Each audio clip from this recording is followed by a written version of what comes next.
Cinema ನಾಳೆ ವಿಶ್ವದಾದ್ಯಂತ ತೆರೆ ಕಾಣುತ್ತಾ ಇದೆ. ಈ ಬೆನ್ನಲ್ಲೇ ನಟ ಯಶ್ ಅವರು ಇಂದು ಧರ್ಮಸ್ಥಳಕ್ಕೆ ಭೇಟಿ ನೀಡಿ ಶ್ರೀ ಮಂಜುನಾಥ ಸ್ವಾಮಿಯ ದರ್ಶನವನ್ನು ಪಡೆದು ವಿಶೇಷ ಪೂಜೆಯನ್ನ ಸಲ್ಲಿಕೆ ಮಾಡಿದ್ದಾರೆ. ಚೆನ್ನೈನಿಂದ ವಿಶೇಷ ವಿಮಾನದ ಮೂಲಕ ಮಂಗಳೂರಿಗೆ ಆಗಮಿಸಿದ ನಟ ಯಶ್ ಬಳಿಕ ಧರ್ಮಸ್ಥಳ ಶ್ರೀ ಕ್ಷೇತ್ರಕ್ಕೆ ತೆರಳಿದ್ದಾರೆ. ಶ್ರೀ ಮಂಜುನಾಥ ಸ್ವಾಮಿಯ ದರ್ಶನ ಪಡೆದ ಅವರು ಗರ್ಭಗುಡಿಯ ಸಮೀಪ ನಿಂತು ಸುಮಾರು 10 ನಿಮಿಷಗಳ ಕಾಲ ಭಕ್ತಿ ಭಾವದಿಂದ ಪ್ರಾರ್ಥನೆ ಸಲ್ಲಿಸಿದರು. ಟಾಕ್ಸಿಕ್ ಚಿತ್ರದ ಯಶಸ್ಸಿಗಾಗಿ ಯಶ್ ಅವರು ವಿಶೇಷ ಪೂಜೆ ಸಲ್ಲಿಕೆ ಮಾಡಿದ್ದು ಬಳಿಕ ಮಹಾಮಂಗಳಾರತಿಯನ್ನು ಸ್ವೀಕಾರ ಮಾಡಿದ್ದಾರೆ.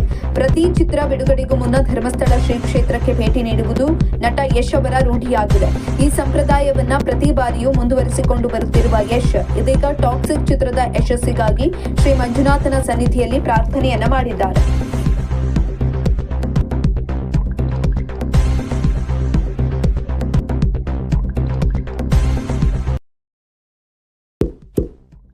ಇಂತಹ ಇನ್ನಷ್ಟು ವಿಡಿಯೋಗಳಿಗಾಗಿ ಲೈಕ್ ಮಾಡಿ, ಫಾಲೋ ಮಾಡಿ, ಶೇರ್ ಮಾಡಿ.